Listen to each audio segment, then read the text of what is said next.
एक शमशान घाट के पास आकर एक कार रुकती है और उसके अंदर से एक महिला और एक आदमी निकलकर शमशान घाट की ओर जाता है। वहाँ पर एक पुलिस वाला पहले ही मौजूद होता है। उसके साथ जो शमशान घाट का संभालने वाला होता है वो भी उसी के साथ था।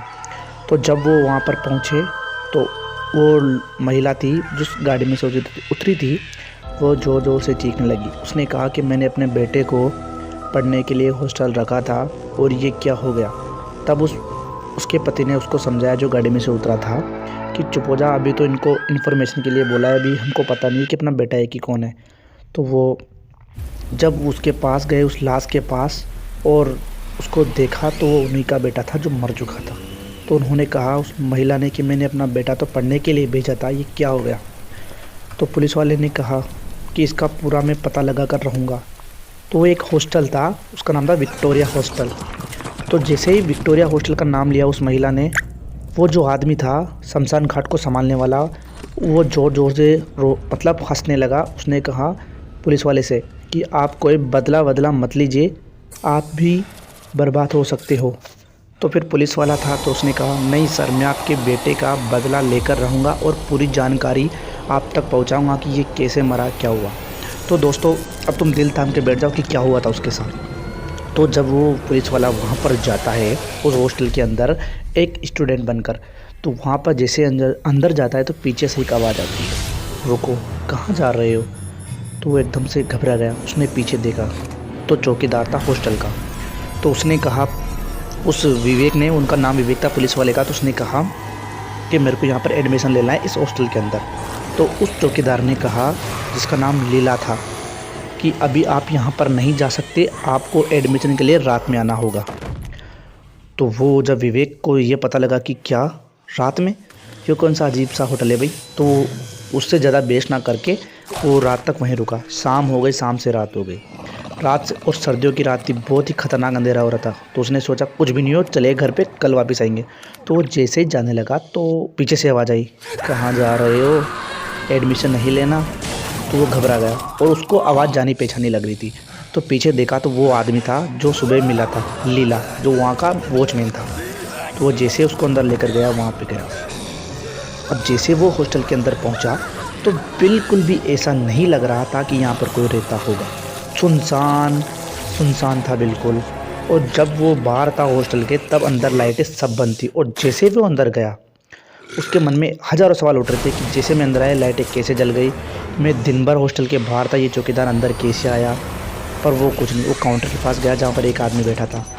उसने डायरेक्ट, उस लीला ने उससे कहा कि इसको एडमिशन लेना है और इसको एडमिशन दो।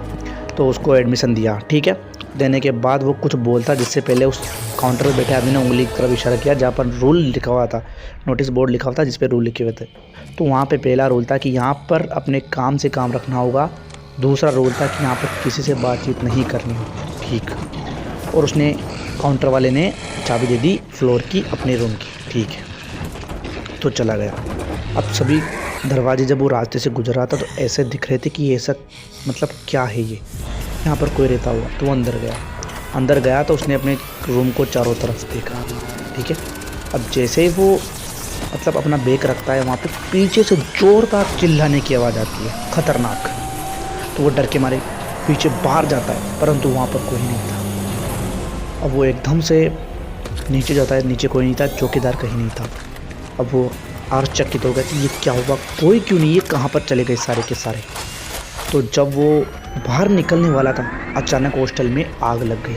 अब अंदर से जब, मतलब वो जब अंदर आया था तो कोई अंदर नहीं था रूम में से, ऐसी भी आवाज़ नहीं आ रही थी। और जब वो आग लगी तो अंदर से चिल्लाने की आवाज़ आ रही कि बचाओ बचाओ। वो दंग मारे रहेगा। तो जब उसने दरवाजे को तोड़ने की कोशिश करी, तो जब एक दरवाज़ा तोड़ दिया उसने, तो उसके अंदर आग लगी हुई तो एक कंकाल पड़ा हुआ था जो लीला का था। समझ रहे हो, लीला चौकीदार। वो डर गया, वो तेरी ये क्या हो गया, अपन किसके साथ फंस गए। उसके बाद वो भाग के दरवाजे की तरफ गया तो उसको वही लीला वहाँ पर जला हुआ दिखाई दिया। तो उसने कहा, आपका शकल का हूबहू वहाँ पर गिरा हुआ है और कंकाल बना हुआ है, आप कुछ करो, ये मतलब यहाँ पर बर्बाद हो जाएंगे, आग लगी है। तो उसने, चौकीदार ने कहा, बाबू बहुत देर हो चुकी है, अब तो इस आग को दिल में ही रखेंगे, अब मेरा कुछ नहीं हो सकता। फिर विवेक ने कहा कि आप ऐसा क्यों बोल रहे हो, आप पीछे तो देखो। तो वो जब देखा, मतलब लीला पीछे मुड़ा तो उसका आधा चेहरा जला हुआ था और झट से विवेक के पास लीला आकर उसको गले से उठाकर एक दीवार पे चिपका दिया और बोला, अब तेरा क्या होगा रे। तो जब विवेक ने कहा कि मेरा से क्या दुश्मनी है, तुमको क्या करना है, मेरे को क्यों मारना चाहते हो, और कल ही तुमने एक लड़का मारा है, उसको भी क्यों मारा। तो फिर वो अपनी बात बताता है कि यहाँ पर ये जो विक्टोरिया हॉस्टल है, यहाँ पर एक आदमी बिल्डर था, उसने विक्टोरिया नाम का हॉस्टल बना दिया। तो हमने जब उसकी शिकायत करी उन्हीं से, तो उसने कहा कि आप निसंदेह हो जाओ, कल एक ही विक्टोरिया हॉस्टल रहेगा। तो सब मतलब खुश हो गए कि एक ही रहेगा, पर इसका मतलब कुछ और था। उसके दूसरे दिन जब एक लड़का उसी हॉस्टल में विक्टोरिया में एडमिशन लेने आया, तो उनको बिल्कुल शक नहीं था कि दूसरे हॉस्टल से भेजा हुआ आदमी है, पर उनको दे दिया। और रात में उस लड़के ने हॉस्टल पे लगा दिया, बाहर से कुंदिया और पेट्रोल जला के उस हॉस्टल को जला दिया। वो जो काउंटर पर बैठा हुआ था वो, लीला, सब जलकर राख हो गए, चीख रहे थे, परंतु जो मारने वाला था वो तो बचकर निकल गया। अब जो इस रास्ते से रात में जाता है उनके साथ यही होता है। तो दोस्तों अब तुम समझ ही गए होगे विवेक के साथ क्या होगा, समझ गए हो। तो दोस्तों आपको कहानी अच्छी लगी हो तो आपको वीडियो को लाइक करना है, चैनल को सब्सक्राइब करना है, प्यारा सा कमेंट जरूर कर देना ताकि मैं अच्छी वीडियो और ला सकूँ आपके लिए। और हाँ, मिलता हूँ दोस्तों अगली कहानी के साथ, तब तक के लिए बाय बाय।